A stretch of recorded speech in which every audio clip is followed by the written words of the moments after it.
चलिए अगली important news को हम समझते हैं। इसमें मैंने एक आपके सामने वर्ड लिखा है चैम्पियंस।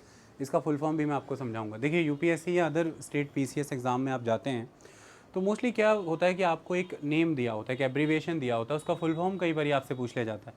इसके लिए आपको कोई स्पेसिफिक बुक परचेज़ करके वो 1000-2000 एब्रीविएशंस लर्न करने की नीड नहीं है। पिछले लास्ट 4 to 6 मंथ्स के दौरान जो भी कोई मिनिस्ट्रीज़ इस तरह की इनोवेटिव वर्क कर रही हैं जिनसे आपका इंटरनेशनल इंडेक्सेस जो प्रिपेयर होते हैं, चाहे वो ईज़ ऑफ डूइंग बिजनेस है, चाहे वो कोई भी रिपोर्ट है, उसमें आपके स्केल्स में बढ़ोतरी हो रही है, आप ऊपर की ओर जा रहे हैं उन इनोवेशंस की वजह से। तो उन इनोवेटिव वर्क्स, उन प्लेटफॉर्म्स, उन पोर्टल्स का फुल फॉर्म आपसे पूछ लिया जाता है, क्योंकि ये देखने का पर्पज़ होता है कि आप इन टच हैं क्या इस तरह की डेवलपमेंट्स के साथ। That's it's. तो अखबार या मैगजीन्स पढ़ते हुए जब भी आपके जो भी नोट्स मेकिंग कॉपी है उसमें 2 पेज ही डेडिकेट होंगे इसको। लास्ट 6 मंथ्स में 2 पेजेस में सारे फुल फॉर्म्स आ जाएंगे। उनको लिखिए, एग्ज़ाम के दिन 1 घंटा पहले इन्हें निगाह मार लीजिए, नज़र मार लीजिए। 2 लेटर भी एग्ज़ाम में याद रह गए तो 4 ऑप्शन में से एक ऑप्शन आपका निकल आएगा। उसी में से एक यहाँ पर है हमारे सामने चैम्पियंस। तो चैम्पियंस का मतलब यहाँ पर फुल फॉर्म क्या है?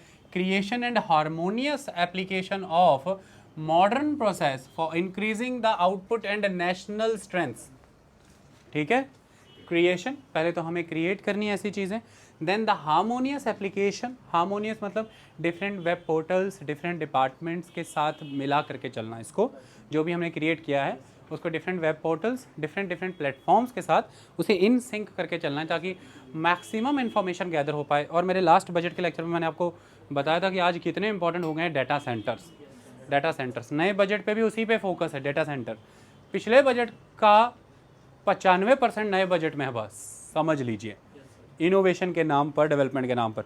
बाकी जो वेरी कर रहा है वो सिर्फ फंड्स हैं और स्केल्स हैं, चाहे इन्वेस्टमेंट का स्केल हो चाहे फंड्स का स्केल हो, वो वेरी कर रहा है। Rest every explanation, everything is same. क्योंकि मैंने डिसइन्वेस्टमेंट के बारे में पिछली बार भी बहुत डिटेल में समझाया। मैंने एमएसएमई को बूस्ट देने के लिए सारे इनोवेशन और एमएसएमई की क्या इंपॉर्टेंस है पिछली बार ही समझा दी।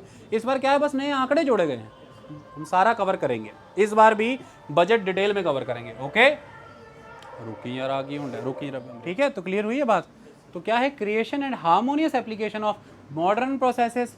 Modern processes, artificial intelligence, internet of the things और internet enabled equipment, data processes centers, यही है modern processes, nothing else. Robotics, यही है मॉडर्न प्रोसेस। तो application of harmonious application of modern processes for increasing the, हमें क्या करना है? आपकी एफिशिएंसी बढ़ानी है, मतलब आउटपुट बढ़ानी है ना। कम यूज करो, ज़्यादा प्रोड्यूस करो। सो increasing the output and national strength, देश की शक्ति बढ़ानी। और कौन है देश की शक्ति? एमएसएमई, फार्मर, ये सारे सेगमेंट्स हैं जो देश की शक्ति हैं। तो इसके लिए फिर वहाँ पर कहा गया है कि ease of doing business for MSMEs को ध्यान में रखते हुए, आपको पता होगा ईज़ ऑफ डूइंग बिजनेस पे हमारी पोजीशन भी इंप्रूव हुई। मैंने लास्ट बजट के लेक्चर्स में आपको पढ़ाया था अच्छे से। तो micro, small and medium entrepreneurs या माइक्रो, स्मॉल और मीडियम एंटरप्राइजेस, कंट्री के एक्सपोर्ट में, कंट्री के आउटपुट में, कंट्री के एम्प्लॉयमेंट में, they are the heroes. MSME sector is the hero sector. अगर आपको अनऑर्गेनाइज सेक्टर में जॉब देना है, अगर आपको उस 90% अनऑर्गेनाइज सेक्टर को, जिसमें 90% अनऑर्गेनाइज सेक्टर की जॉब को चलाए रखना है, you have to support the MSME sector. It is very important. Micro, small and medium enterprise, आपको पता होगा किसी समय मुद्रा बैंक भी लाया गया था, उसका पर्पज़ यही रहा था। एमएसएमई, आपको पता होना चाहिए, बैंक की प्रायोरिटी सेक्टर लैंडिंग का हिस्सा होता है। बैंक जब प्रायोरिटी लैंडिंग करता है उसमें फार्मिंग के साथ साथ, एजुकेशन के साथ साथ एमएसएमई सेक्टर भी आता है। ये बड़ी महत्वपूर्ण चीज़ है। तो MSME sector is very very important. अगर आप एम्प्लॉयमेंट के पॉइंट ऑफ व्यू से देख रहे हैं, एक्सपोर्ट ग्रोथ के पॉइंट ऑफ व्यू से देख रहे हैं, प्रोडक्शन के पॉइंट ऑफ व्यू से देख रहे हैं, और इनोवेशन क्रिएशन के पॉइंट ऑफ व्यू से देख रहे हैं, nowadays startups are very important. They are very very important. Standups and startups, they are very important. और गवर्नमेंट का मेन पर्पज़ क्या है? इकोनॉमिक सर्वे किस बात पे फोकस करता है? Wealth creation. Wealth creation is main important aspect. और वेल्थ क्रिएशन कैसे होगा? Firm creation. तो किस पे फोकस है इकोनॉमिक सर्वे का? Firm creation.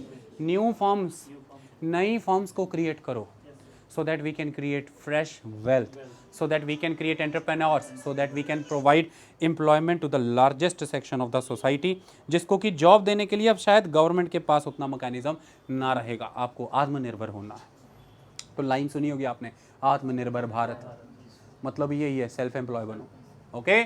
तो उसके लिए अब क्या कहते हैं नितिन गडकरी यहाँ पर क्या बोल रहे हैं एमएसएमई मिनिस्टर के तौर पर, वो ये कह रहे हैं कि हमने एक पोर्टल तैयार किया है चैंपियंस के नाम से, और वो क्या करेगा, portal allowed MSME associations, units, फैक्ट्रियाँ, एम्प्लॉयज़, एस्पायरिंग एंटरप्रेन्योर्स, क्या क्या करते हैं, क्या क्या अलाउ करता है पोर्टल, कि दे कैन फाइल कंप्लेंट्स इस पोर्टल पे, they can share suggestions, they can seek information on the available government support. Government subsidies देती है, गवर्नमेंट आपको कई तरह के सपोर्ट प्रोवाइड करती है, हमें पता नहीं होता। आपको वो अगर जानकारी लेनी है तो सीधे चैंपियंस पोर्टल पर जाएं। आपको कंप्लेंट फाइल करनी है, किन किन किस किस तरह के इश्यूज़ खड़े हो जाते हैं, इश्यूज़ की बात करें, फाइनेंस से जुड़ा हुआ इश्यूज़, पैसों से जुड़ा हुआ मुद्दा मामला, लोन किधर से लेना है, फाइनेंसेस किस किन सेक्टर से, किन किन लोगों से, कंट्रीब्यूटर कौन कौन बन सकते हैं, ये जांचना है। गवर्नमेंट की कोई ऐसी लेंडिंग सपोर्ट स्कीम चल रही है क्या, क्या नहीं चल रही है। और उसके बाद रॉ मटेरियल, कच्चे माल से जुड़ी हुई समस्याएं, लेबर से जुड़ी हुई समस्याएं, रेगुलेटरी परमिशंस। हालांकि शुरू ये कोविड-19 के इम्पैक्ट की वजह से किया गया था, लेकिन आज इतना महत्वपूर्ण हो गया है कि अब इसे परमानेंटली आगे चलाने की बात कही गई है। तो ये सारी चीज़ों से जुड़े हुए मसले हैं, इन मसलों को लेकर के आप सीधे इस चैंपियंस पोर्टल पर जा सकते हैं। अपनी किसी तरह की कोई फाइल है, कंप्लेंट है, फाइल करिए, किसी तरह का सजेशन देना चाहिए दीजिए, आप कोई जानकारी चाहते हैं सरकार की सहायता को लेकर के, आप इस पर जाइए, आपको मिल जाएगी।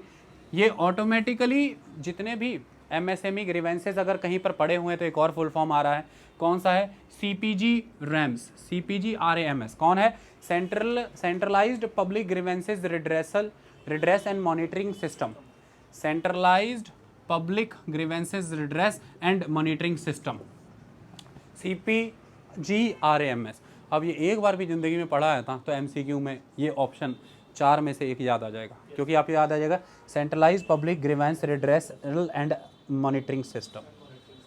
उस पर पब्लिक क्या है, पब्लिक ग्रीवेंसेस, ये सेंट्रलाइज्ड ही एक सेंट्रल गवर्नमेंट का है, उस पर पब्लिक ग्रीवेंसेस आते रहते हैं। उसमें से जितने भी एमएसएमई से जुड़े होंगे ना, ये चैंपियंस उसको उठा लेगा, उठा करके अपने पास ले जाएगा चुप करके, और अपने पास उठा करके जब ले जाएगा तो इस आगे फर्दर और इसमें गेम है कि उसका कैरेक्टर पहचान लिया जाएगा कि इसकी कंप्लेंट है, सजेशन है, या किसी तरह की कोई और इन्फॉर्मेशन मांग क्या है।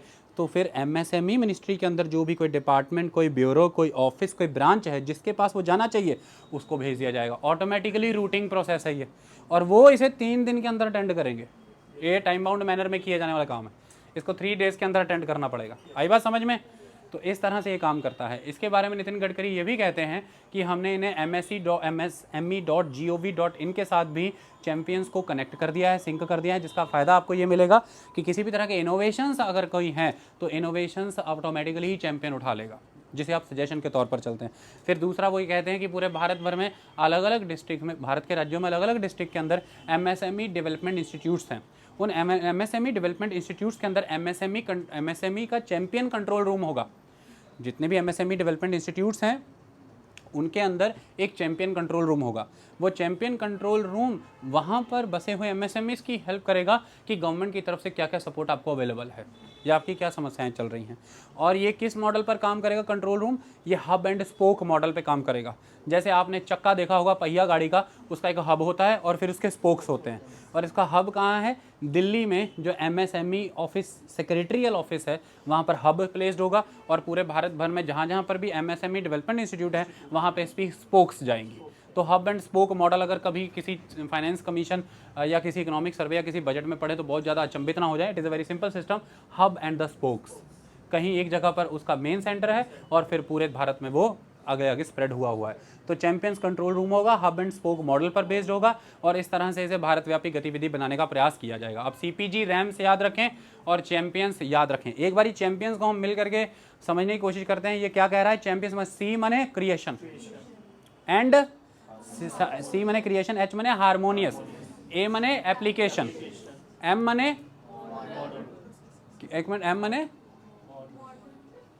सी मने क्रिएशन, एच मने हारमोनियस, ए मने एप्लीकेशन ऑफ मॉडर्न, पी मने प्रोसेसेस, आई मने टू इंक्रीज।